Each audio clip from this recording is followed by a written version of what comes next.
Peace. It does not mean to be in a place where there is no noise, trouble, or hard work. It means to be in the midst of those things and still be calm in your heart. Hello. To all my beautiful men and all my amazing men out there in the world. I hope y'all are looking good, doing good, and feeling great.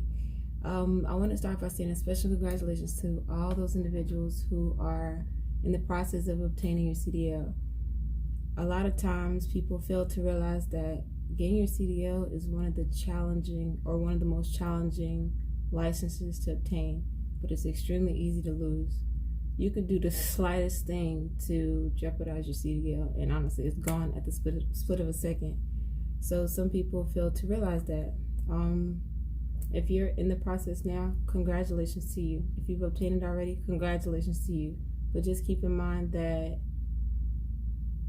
any mistake that you make out on the road when dealing with some of these shippers or receivers that jeopardizes your position with your company, it will follow you, So I'm so serious when it comes to these MVR reports or driving reports, it will follow you.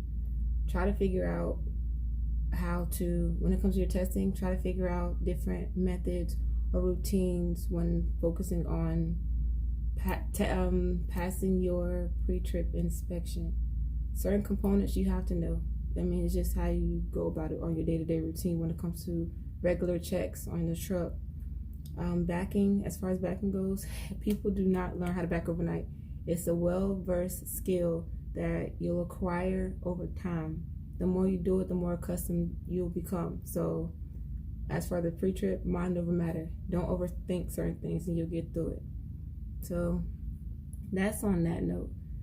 I want to say this. At VL Trucking, I've been blessed when it comes to having a refrigerated unit, dealing with hazmat loads, dealing with regular dry van loads, and I'm comfortable with that. At Stevens Transport, it was mainly refrigerated that I did. In the beginning, I was not comfortable with the inconvenient times of the loads. Many people fail to realize when it comes to dealing with refrigerated loads, a lot of times the loads are throughout the nighttime. Inconsistent patterns that fluctuate, that are staggered, it'll make you feel uncomfortable. Many times you're delivering at 1, 2, 3, 4 o'clock in the morning, 5 o'clock in the morning, and you're not having a consistent amount of rest. You're not getting an adequate amount of rest. So some people may resort to substances, sleeping pills, prescribed medications, things to get them by to force them to sleep because they can't sleep naturally. I'm telling you, don't rely or become dependent on sleeping pills. Paint the Trucker made a video a couple months ago in relation to somebody who lost their life, and he was dear in heart to her. I'm not sure exactly if it was only sleeping pills that caused his life, but he was a truck driver, He probably experienced inconsistent sleep cycles as well. But many people don't understand that doing refrigerated units isn't the only division that you can go into. There's flatbed, there's tank, there's solely hazmat companies, there's heavy hauling, car hauling. There's a variety of things that you can look into. Don't if one thing don't work for you, move on to the next. Some people aren't comfortable being someone's company driver. Go become an owner operator. Just make sure you do your research. Make sure you look up on different things to best suit your needs. For real, don't listen to him. Don't listen to her. Figure out different alternatives that works best for you and move forward like that. So as far as sleeping pills, don't take sleeping pills. I'm serious. Don't take sleeping pills to assist you with your sleep. Try to figure out ways or try to see if you can work around it. A lot of times throughout those AM deliveries, 1, 2, 3, 4 o'clock in the morning, you're taking naps. You're not really having 7 to 8 hours of sleep. Your sleep will be affected. Your dietary intake will be affected. Like I said before in previous videos, you may come out here 150 pounds 1 month. 5 months later, you go home 250 pounds heavier. So it's going to be a lot of times to where you may let yourself go.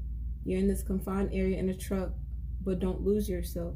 Socialize. It's okay to socialize. Don't become aloof. Don't become withdrawn to society, So just what you got going on personally, deal with what you need to deal with personally before you step in the truck. Because whatever you got going on at home, it will affect your drive performance. It will affect your work performance. So take care of that for real. As far as when it comes to financial discipline, if you are not financially savvy, let me use like an owner operator as an example. I'm not an owner operator, and I feel like being an owner operator, it takes a lot more responsibility than being a company driver. There's so many things that you have to look into when taking care of your own truck that I've not experienced for my own personal reasons. But you have to be able to discipline yourself on what you spend, how you spend, and like focus on what's most imperative when it comes to keeping your business alive and healthy, I guess. So be able to minimize and reduce what you need to before you take that leap. So even as a company driver, you don't have to spend up and splurge in different areas, in different states, at different truck stops.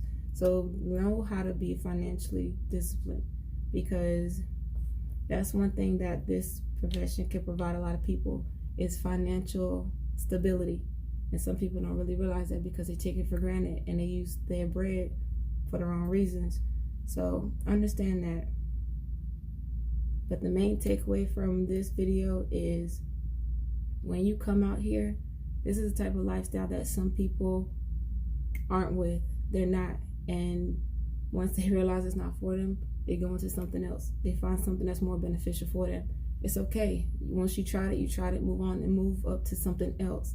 If company driving isn't for you, that's fine. Try to see if you can own your own thing, which I feel like I said, is better to own your own thing. But don't lose control over you. You know, you're the only person who's dictating your life. At least you should be. So figure out different ways, figure out different alternatives if one thing isn't working for you, straight up. It's not a game. Like, this job it's a lot more to it. There's so many stigmas associated with this job, and like people generalize truck drivers as if they're just in this one category. All truck drivers are dirty. All truck drivers they hop around in different states and different areas and mingle and dibble and dabble and all that. It's so many things that go along with this job that's not true. I'm so serious. So don't fall susceptible to the bullshit. Honestly, don't. So that's my takeaway from this video. Most importantly, do not depend on substances, because once you jeopardize your life, your job, that's it. It's going to reflect on your record, depending on if you get caught up, how you get caught up. Try to do things naturally. Night driving isn't for everybody. I'm comfortable with night driving, and a lot of times it's just my body's immune to it. Like those times between 7 p.m. at night and I think 5, 6 in the morning, I'm cool with those times. I know the point of time, like in my teenage years when I was on other things and I fell back from them, I couldn't sleep like that. So I started to take sleeping pills. Sleeping pills didn't work for me because I wasn't sleeping at all. So I figured out a different routine and different methods to really help me sleep. So I'm just saying, do not jeopardize your CDL over the most smallest thing. Think about things before you really do them, and let's get out here and let's get it. Y'all be safe.